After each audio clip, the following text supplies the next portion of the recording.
The aftermath of the killing: bullet holes in a car and blood on the floor. Injured in the attack, Mohsen Fakhrizadeh was taken to hospital, but later died. He had been one of Iran's most senior nuclear scientists and had already survived a previous assassination attempt. زمانی که به همراه Based on the report made by the guard, first they opened fire at his car. Then after 10 to 15 seconds, a truck carrying explosive materials exploded near his car. Gunfire continued after the explosion. Officials admit his death is a blow to the country's defense. Okay, so what you're looking at here, so they gunned him down. The initial gunfire didn't kill him, okay?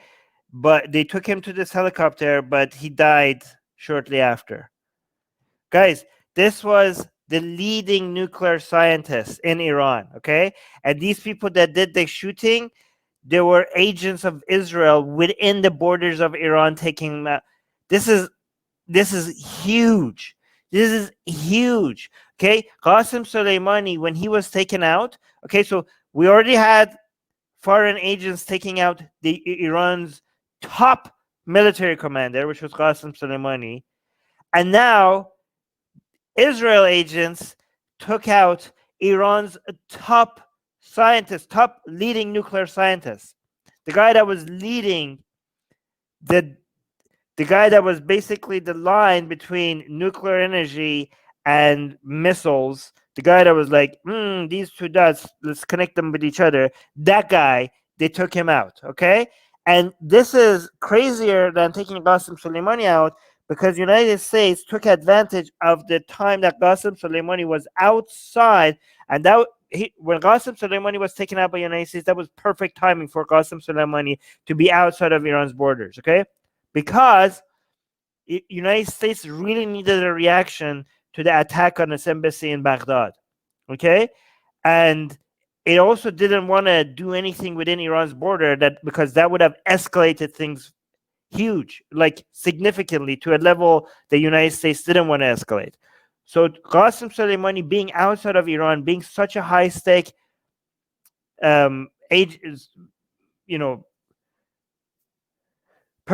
being such an important figure in Iran's government, being ready there for the United States to take out, to do some form of retaliation without escalating things too much, was perfect. But this is way more escalation than that, okay? Because this happened within Iran's borders. Within Iran's borders. Let me see. Afshin, where have you been? Okay, Qasim saying Iran.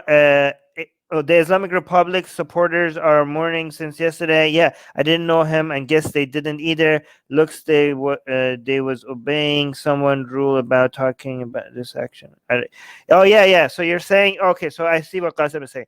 Qasim is saying there are a lot of people in the streets right now, basically supporters of the Islamic Republic, acting all sad and crying and all, mourning his death and demanding revenge. And he's saying, like, we had most Iranians don't know who this person was. Unlike Qasem Soleimani, which was famous, this person was not as famous. So Qasem right now is wondering in the live chat, why are these people mourning him in the streets, given that they didn't even know him? They must be following commands. Well, I mean, all they need to know, Qasem, though, is that he was the top scientist in Iran for them to go out. Yeah. Anyways. Oh, yeah, actually, Marco has a very important point. This one, the target was a civilian. He was a scientist. I mean, take Marco, he was part of IRGC. So I don't know. Does that make him civilian? I mean, he was a scientist, not a soldier, but he was part of IRCG. So technically, he's not a civilian. I don't know how that works. Technically, he was not a civilian if he was part of IRGC. IRGC is a military branch of... AGA saying, aside from it being inside Iranian borders, why would they take out a nuclear scientist over a leader or... Well, I mean, we'll get into... I mean, what do you mean? Why wouldn't they? This guy was leading nuclear science. This is a major blow. But I think the question is not why would they take him out. The question is why take him out now, which we'll get to it right now.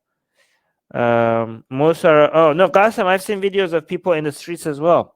Most in social media, not yeah. No, Who are you talking about, Dr. Anarchy? You're talking about, I think you're confusing the scientist with Qasem Soleimani. I'm talking about two different people. I'm comparing this scientist death with Qasem Soleimani's death, who died last year by Americans outside of Iran's borders. I'm comparing it to this guy's death, which is a scientist. He wasn't a soldier, he was a scientist, allegedly, because it doesn't seem like he had published anything. But this is not last year. This is yesterday, guys. Okay, I'm gonna this guy. All right, let me see. He wasn't military, right? Again, he's a scientist. He wasn't military, but he was part of the military. Iran has two main military organizations: the Artesh and the IRGC, and he was part of the latter. Anyways, guys, let's get with this program. All of Iran's enemies should well know the people of Iran and those in charge of this nation are braver than to let this criminal action go without a response. In the right time, a response to this crime will be given. And likewise, the people of Iran are wiser than to fall in the trap of the Zionist conspiracy. Okay, so see, this is now the take that this video will not give you, and I'm here for you to give you. Okay, so see, this is these wording is very clever, and if I don't know if you guys, and I need to give you a lot of context. Okay, so he's saying, let's listen to what the president is responding to the assassination. Okay. By the way, Israel's policy is to never deny or confirm any actions like this. That's their policy, right? But I think everybody and their dog and their cat knows that this was Israel, right? It's just that everybody knows that right now. But Israel has a policy of never confirming or denying any of these things. Be given. And likewise, the people. So listen very carefully to how the president is responding, okay? The wording is should well know the people of Iran and those in charge of this nation are braver than to let this criminal action go without a response. So he's saying that we will not let this criminal action go without a response, okay? Right now, all the eyes are on Iran's government to see how they would respond, okay? And if they would respond. Remember, when Qasem Soleimani was taken out, everybody was waiting to see if this is going to escalate, how Iran's government is going to respond, okay? Because this is a very tricky situation to be in. Imagine if you're the Islamic Republic, okay? You know you can't afford escalating, going to war. You know you can't afford that. But at the same time, you know that you cannot let this go without a response. So the challenge for both sides at that with Qasem Soleimani was, how do we make sure that we give a response, but we don't go to head-to-head war? Both sides were thinking about this, and I think both sides kind of did a decent job, because the Trump administration, again, this is one of the few things that I think the Trump administration got right. Taking out Qasem Soleimani was a major blow to Iran, and it did not escalate the situation into a full-on war. Like, it was a perfect response, okay? So Iran wanted to also be like, well, you took out our top commander. How do we respond without actually escalating this to a war?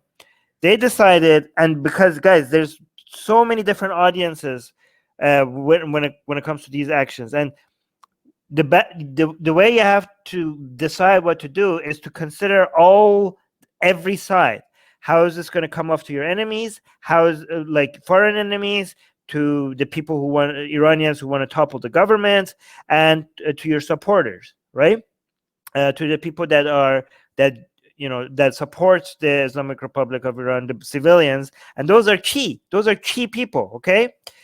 Wow, what amazing nuanced take, Omar. I appreciate that. Very, very helpful addition to the conversation. What was I saying? Yes. So Iran, when 1 year ago, when they wanted to respond to Qasem Soleimani, they had to respond in a way that would come off as strong, so that they could go internally, have something to show, to be like, look how we responded, and how badass we are, okay, and how we take revenge from Qasem Soleimani's blood, because you cannot come off as weak. You cannot afford to come off as weak. But what is it? The challenge is that you cannot come off as weak, but if you come off as too strong, aggressively, then you're going to escalate to a war. So you have to do something to show to signal to the Americans that you're not going to go to full-out war, and yet signal to the people inside that this response was really big. So you see the contradiction here? So what the Iranian governments decided to do, what the Islamic Republic decided to do 1 year ago, was like, okay, we're going to send missiles to this airbase, but we're going to call and tell the Americans secretly to pull out their soldiers so we don't kill any Americans. Okay? That was their genius. I mean, it seems pretty ridiculous because people are going to figure out what you're going to do, but it was technically, what else we're going to do? Right? So basically, that's what they decided to do last year. They're like, we're going to take out this, we're going to shoot missiles at this base, but we're going to call the Americans and ask them to take out their soldiers. That was what happened 1 year ago. Okay? Now, this situation is even more complicated, because how are they going to respond to this? This is a very, very tricky time. And I think the fact that this is happening now, right when Biden won the election, this is basically the time when we know Biden is president and Trump is still president. This was perfect timing for this assassination, okay? And it amazes me on how little this scientist, the top nuclear scientist in Iran, how little protection this guy had. His car wasn't even bulletproof. There are celebrities in Iran right now that have had more protection than Iran's top nuclear scientists. I mean, what the hell is like the Iranian government thinking, right? Especially given that it makes so much sense when you think about it, for why he should have been people wanting to be taking him out now, right? This is like Israel. It's such perfect timing. Here's why this is such perfect time, okay? Because the Islamic Republic wants to pretend right now that they're not happy that Biden is winning, right? Because they act like they're not struggling because of the sanction, but they be struggling. They be struggling hard, and they are suffocating right now under the sanctions, okay? And Khamenei will come out and he says like, we don't give a crap who's in the White House. Biden, Trump, they're all the same to us. We'll keep going our way, leading, and we keep progressing regardless. That's just a show. That's a show. Of course they care. Of course they care, okay? And they're like, oh my, can we go back to the nuclear deal? Can we go back to the nuclear deal? They're all pretending that it doesn't matter to them.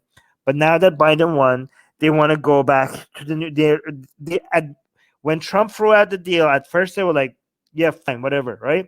You guys, your loss. But now they're like, they're peeing their pants, okay? They're like, oh, thank Allah, Biden is winning secretly. This is their internal dialogue. They want to go back to the nuclear deal, and they want to act, even though they're going to be forced to accept. I mean, it's complicated. There's so many different internal competition within Iranian's politics, but there's a lot of forces within Iran's politics right now that wants to go back to the deal because they're like, we cannot survive another 6 months of this crap right now. Okay, so they think like maybe with Biden they have a chance. So what does this got to do with this assassination? Because the Islamic Republic right now cannot afford to escalate. You see do you see my point? Do you see the connection here?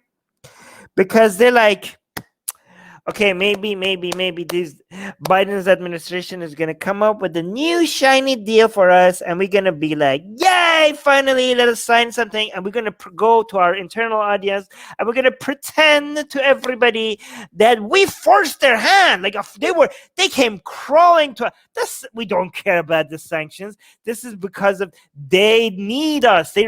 They recognize our hegemony around this region and how big of a force we are, and that they can't get nothing down with nothing in the Middle East is going to go their way unless we're involved. And they came begging. They're like, the United States government came like, please, we made a mistake. This Trump guy, he was an idiot.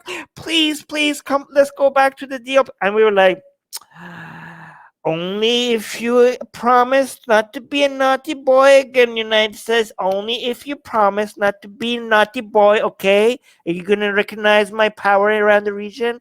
Okay, I'll give you. Okay, I give you. I'm the superpower. I'm the superpower in the Middle East. Okay, you're a dying regime. I'm the superpower here. Okay, fine. We'll do a deal again, but don't be bad. Okay, we're gonna put some additional clauses here so that you could be like. So you can't pull out like this, like if you did before, okay? But they're gonna. That's the imagery they're gonna have for their internal audience, okay? But it's the opposite. It's the opposite. They are the ones that be begging. They are the ones that are gonna be doing the begging, okay? Like, anyways. So that means, what does that mean? That means right now the Islamic Republic is like, we need to be on our best behavior. We cannot escalate. We cannot like do all the poking that we do. You know how in the United States has like all their assets, their interest in the regions. We go like poke you over here, poke you over there. Oh, this is your overdue poke of the month. And we're like, okay, let's stop poking a little bit because we're waiting for a shiny new deal. Where's their shiny new deal? Let's get rid of these sanctions, please. Let's get rid of this sanction where I want to talk to the managers of sanctions. The managers of sanctions. Can I speak to the manager of sanctions? We would like these sanctions to be removed. Thank you very much. Okay. So that's what they're hoping. So they cannot escalate. So Israel's government is like, you cannot escalate, huh?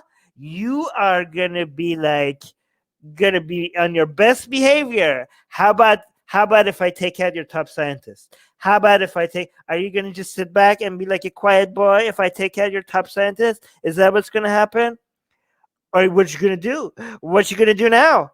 You're going to react? You're going to react? How are you going to react? Oh, you're not going to react? So this is like a win-win. This is like a lose-lose for Iran, a win-win for Israel, because Israel is like, wanted to take such an important asset, take them out, make themselves look like the power in the region, and make Iran look weak and pathetic. But sometimes they don't do that because they're worried about the reaction, right? They don't know what the reactions they're going to get.